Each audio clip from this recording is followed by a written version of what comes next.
محمدا عبده ورسوله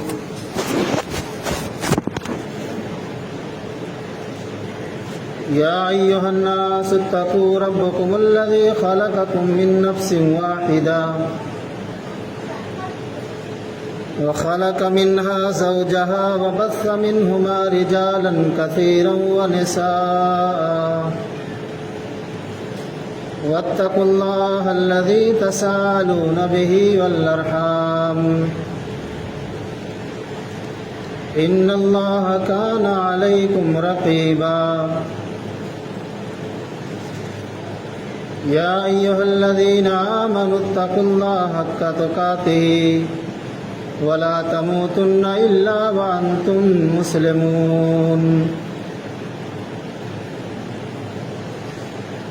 يا أيها الذين آمنوا اتقوا الله وقولوا قولا سديدا يصلح لكم أعمالكم ويغفر لكم ذنوبكم ومن يطع الله ورسوله فقد فاز فوزا عظيما أما بعد فإن خير الحديث كتاب الله وخير الهدي هدي محمد صلى الله عليه وسلم وشر الأمور محدثاتها وكل محدثة بدعة وكل بدعة ضلالة وكل ضلالة في النار. أعوذ بالله من الشيطان الرجيم. بسم الله الرحمن الرحيم.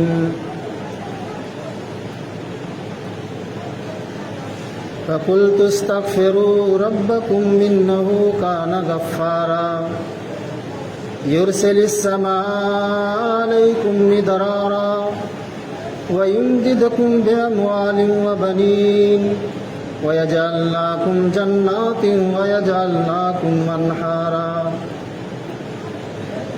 اللهم قال رب اشرح لي صدري ويسر لي أمري واحلل عقدة من لساني يفقهوا قولي. سبحانك لا علم لنا إلا ما علمتنا إنك أنت العليم الحكيم. معزز حاضرین جمعہ، ہر قسم کی تعریف اس اللہ رب العالمین کے لیے ہے جو اکیلے تن تنہا پوری کائنات کا خالق و مالک ہے. بادہ درود و سلام نازل ہو اللہ رب العالمین کے بھیجے ہوئے تمام پیغمبروں پر، بالخصوص ہمارے آخری نبی تاجدار مدینہ احمد مصطفیٰ جناب محمد رسول اللہ صلی اللہ علیہ وسلم پر بے شمار درود و سلام کے پھول نچھاور فرما. اللہم صلی وسلم وبارک علیہ. آج پوری علاقے میں کہک سالی کا جو بادل امڑا رہا ہے اور اس کہک سالی اور سوکھا کی وجہ سے کسانوں کی فصلیں تباہ و برباد ہو رہی ہیں اور یہ زمین، جس زمین سے ننھے پودے اگا کرتے تھے، لہلیاتی ہوئی فصلیں تیار ہوا کرتی تھی، آج اسی زمین پر دراڑیں پیدا ہو گئے ہیں اور یہ اناج اور غلہ پیدا کرنے سے قاصر ہے. پورے علاقے میں ایک قسم کا شور بپا ہے اور کسان جو اپنے گھر سے باہر نکلتا ہے اس کی نگاہ جب آسمان کی جانب اٹھتی ہے پھر مایوس ہو کر کے واپس چلا آتا ہے، کیونکہ پانی کے آثار، بادل کے آثار دکھائی نہیں دیتے. ہر انسان کی زبان پر صرف یہی کلمات ہیں کہ رب العالمین بارش نہیں نازل کرتا ہے اور کاش بارش نازل کر دے، لیکن ہم اور آپ غور کریں، یہ جو آگ کا سالی پڑی ہوئی ہے، سوکھا پڑا ہوا ہے، اس کے اسباب کیا ہیں؟ اس کے وجوہات کیا ہیں؟ کس وجہ سے اللہ رب العالمین نے بارائے رحمت کا نزول بند کیے ہوئے ہے؟ کبھی ایسا ہوتا ہے کہ رب العزت اس قدر زار و کتار بارش نازل کرتا ہے کہ فصلیں تباہ و برباد ہو جاتی ہیں، اور کبھی ایسا ہوتا ہے کہ یہی زمین، یہی دھرتی ایک قطرے پانی کے لیے ترستی ہے۔ آخر ہم نے اس کے بارے میں غور کیا ہے؟ کبھی سوچا ہے کہ ایسے حالات اللہ رب العالمین کے نظام میں اس قدر رد و بدل کیوں ہو رہا ہے؟ ایسے چینجنگ اللہ کیوں کر رہا ہے؟ اس کا جواب اللہ رب العالمین نے قرآن کریم کے اندر خود ذکر کیا ہے۔ بارش کیوں نہیں ہو رہا ہے؟ اور اس کے بعد طرح طرح کی بیماریوں میں ہم اور آپ کیوں مبتلا ہیں؟ طرح طرح کی مشکلات میں ہمارے اوپر کیوں اللہ رب العالمین نازل کیے ہوئے ہیں؟ اس کا ثمرات، اس کا جواب اللہ رب العالمین نے قرآن کریم کے اندر خود واضح کر دیا ہے۔ ما اصاب من مصیبت فبما کسبت ایدیکم، ہم اور آپ جیسا عمل کرتے ہیں، جیسے ہمارے کرتوت ہیں، ویسے ہی اللہ رب العالمین ہمارے اوپر عذاب کو مسلط کر دیتا ہے۔ جس سماج اور معاشرے کے لوگ، جس بھی علاقے کے لوگ سود جیسی عظیم گناہ میں ملوث ہو جائیں، بیعت جیسی عظیم گناہ میں ملوث ہو جائیں، اندازہ لگائیے کیا اس سماج کے اوپر، اس علاقے کے اوپر اللہ رب العالمین بارائے رحمت کو نازل کر سکتا ہے؟ اور جس سماج میں زناکاری جیسی عظیم گناہ عام ہو جائے، اور گھر گھر میں زناکار لوگ پیدا ہو جائیں، بدکار لوگ پیدا ہو جائیں، فحشکار لوگ پیدا ہو جائیں، ایسی صورت میں رب العالمین بارائے رحمت کو بند کر دیتا ہے۔ آسمان سے بارش نازل کرنا بند ہو جاتا ہے، اور جس علاقے کے لوگ، جس سماج کے لوگ ناپ تول میں کمی بیشی کرنے لگیں، جب اپنا مال لیں تو زیادہ کر کے لیں، جب اپنا مال دینا پڑے تو ڈنڈی مار کر کے دیا کریں، جب سماج میں ایسے قسم کے لوگ پیدا ہو جائیں تو رب العزت بارائے رحمت کو بند کر دیتا۔ اگر اتنے لوگوں میں سے کھڑا کیا جائے کہ سود بیاس کون ایسا انسان ہے جو اس برائی کے اندر ملوث نہیں ہے، تو کم ہی لوگ ایسے ہوں گے جو اس معاملے کے قریب، اس برائی کے قریب نہیں گئے ہوں گے۔ اکثر و بیشتر لوگ اس عظیم گناہ کے اندر ملوث ہیں۔ امام کائنات جناب محمد رسول اللہ صلی اللہ علیہ وسلم نے سود لینے والے اور دینے والے کے 99 عذاب دیکھے ہیں۔ ایسے لوگوں کو کل قیامت کے دن 99 عذاب دیا جائے گا جو سود جیسی عظیم گناہ کے اندر ملوث ہے۔ اللہ رب العالمین نے سورہ عنکبوت کے اندر بے شمار نبیوں کا ذکر کیا ہے۔ سب سے پہلے نبی نوح علیہ السلام اور ان کے قوم والوں کا تذکرہ اللہ رب العالمین نے کیا ہے۔ لوط علیہ السلام کا ذکر اللہ نے سورہ عنکبوت کے اندر کیا ہے۔ اس کے بعد ابراہیم علیہ السلام کا ذکر اللہ نے کیا ہے اس سورت کے اندر۔ سب سے اخیر میں حضرت موسیٰ علیہ السلام کا تذکرہ اللہ رب العالمین اور ان کی قوم والوں کا ذکر اللہ تبارک و تعالیٰ نے اس سورت کے اندر ذکر کیا ہے۔ موسیٰ علیہ السلام کے قوم کے لوگ اس قدر گمراہی کے اندر مبتلا تھے، ایک اللہ کو چھوڑ کر کے کئی خداؤں کی عبادت کیا کرتے تھے، اللہ رب العالمین کے ساتھ شرک کیا کرتے تھے۔ موسیٰ علیہ السلام نے ان کو سمجھایا، لیکن قوم کے لوگ نہیں مانے، ان کے اوپر اللہ کا عذاب مسلط ہوا، اور 7 سال تک اللہ تبارک و تعالی نے ان کے اوپر قحط سالی نازل کیا، سوکھا نازل فرما دیا، پریشان ہو گئے۔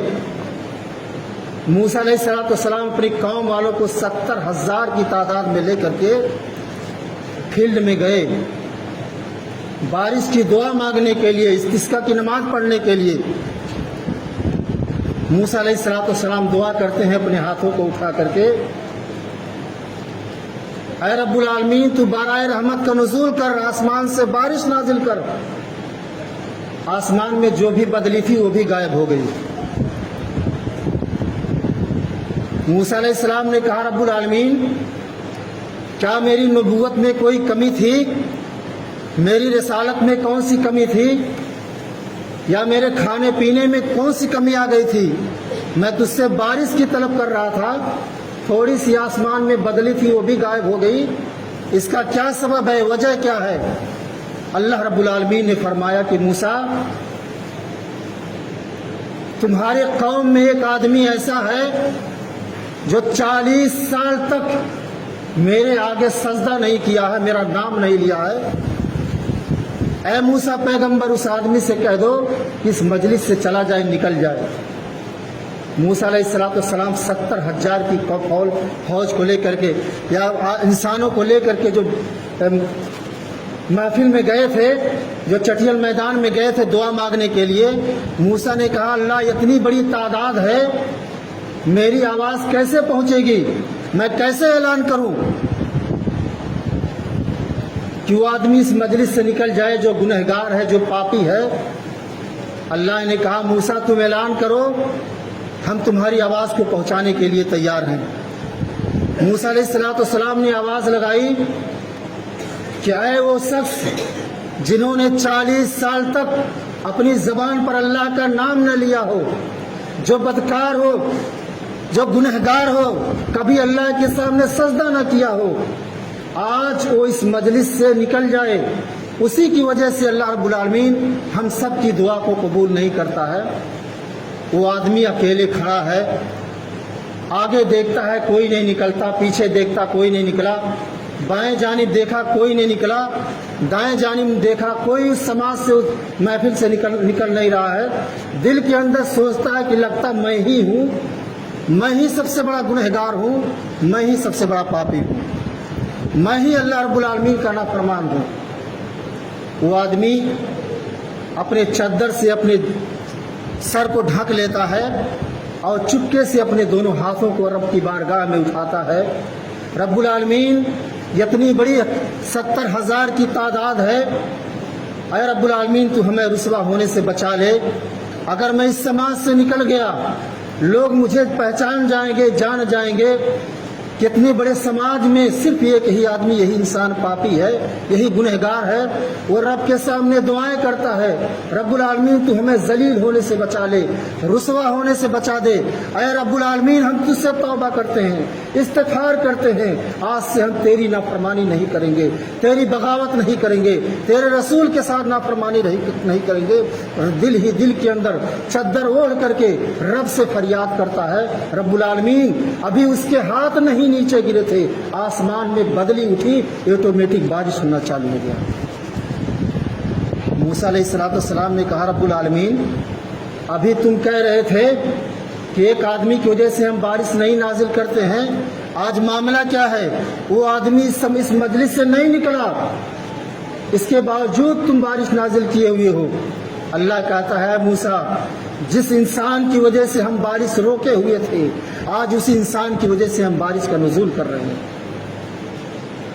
موسیٰ نے کہا، رب العالمین اس آدمی کو تو بتا دے کہ کون سا انسان ہے، کون سا آدمی ہے جو اتنا بڑا پاپی ہے، اتنا بڑا گنہگار ہے۔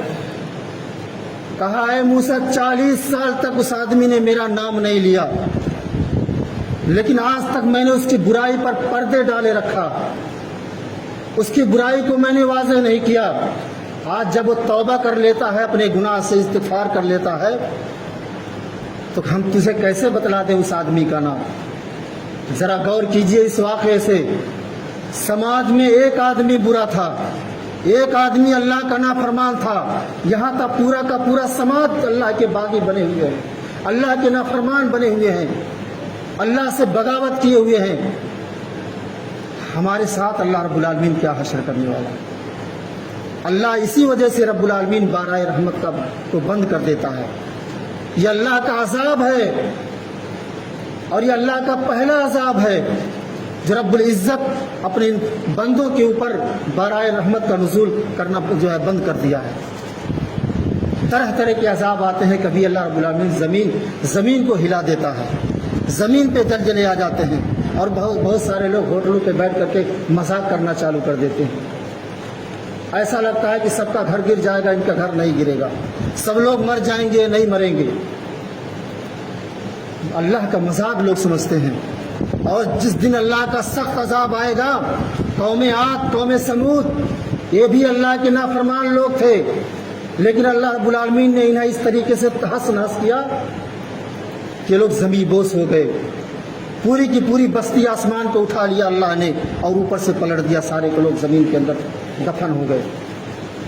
ایک قوم کے لوگ گزرے ہیں، شعیب علیہ السلام، اتنے ہر دھرم قوم تھی۔